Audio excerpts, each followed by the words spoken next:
No, I had a question, and the question was, how much did you cut them by?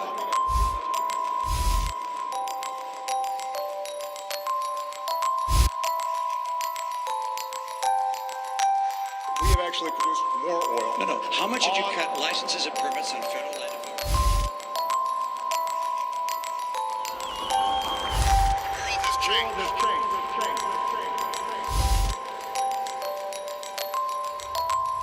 We must change with it.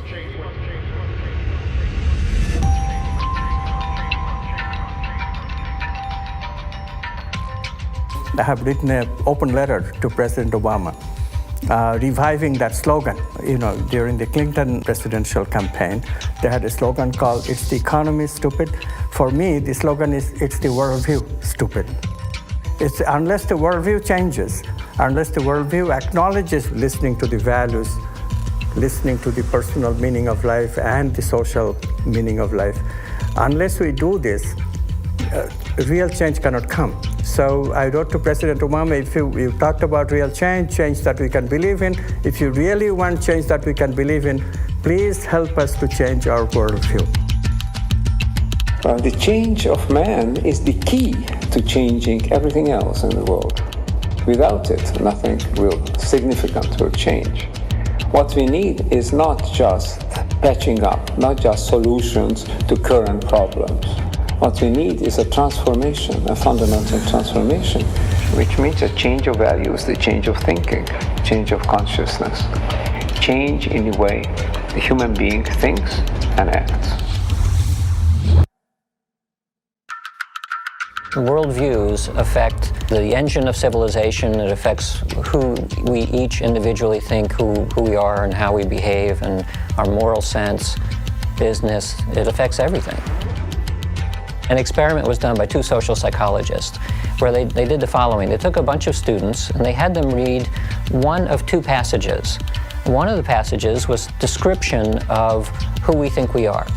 And the key phrase in this paragraph was, "You're nothing but a pack of neurons," that were basically all material substances, in which case everything you think you are, all of your thoughts and emotions and all of your interior life is nothing but a pack of neurons.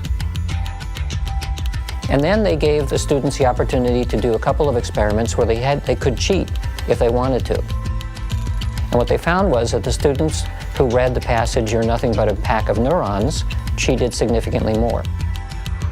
If your worldview says that there is no inherent meaning in anything, and ultimately the universe is a pointless object, and when you die, you're dead and there's nothing else going on, then it changes your sense of, how do I need to live right now?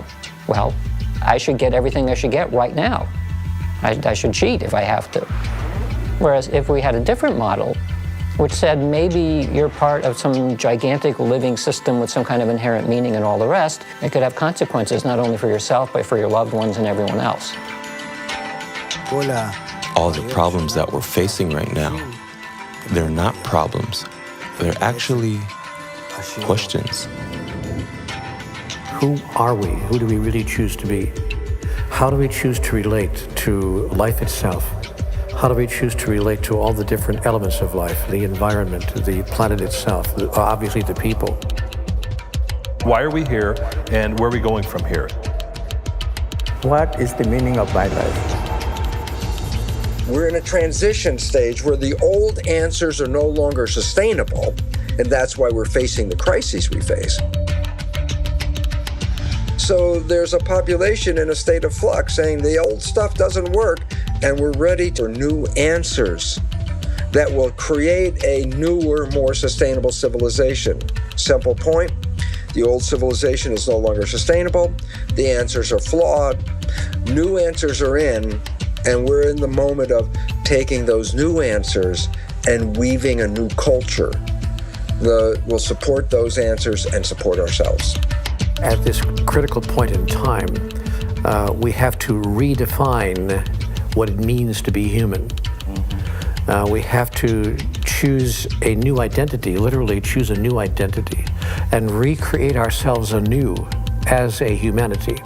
recreate ourselves as a brand new kind of living organism, a brand new kind of species, and recreate the organism as a cluster, as a group, rather than as a scattering of single individuals. We have to change our thinking about who we are in relationship to each other. We've been living in a competitive society for too long, and the world we see is the result, the ego, the competitive ego. What we have to do is learn how to cooperate and drop the ego and realize, again, that if we have people in one country that are very poor and people that are very wealthy, the wealthy are going to have to get big armies and big fences to keep those other people out. It's not going to work with the divisions of society that we have today and the stratification.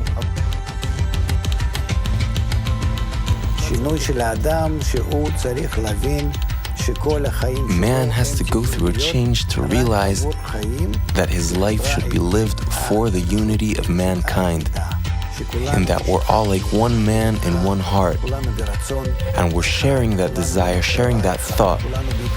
We're all in mutual connection, making mutual concessions in reciprocity, like cells of a living body.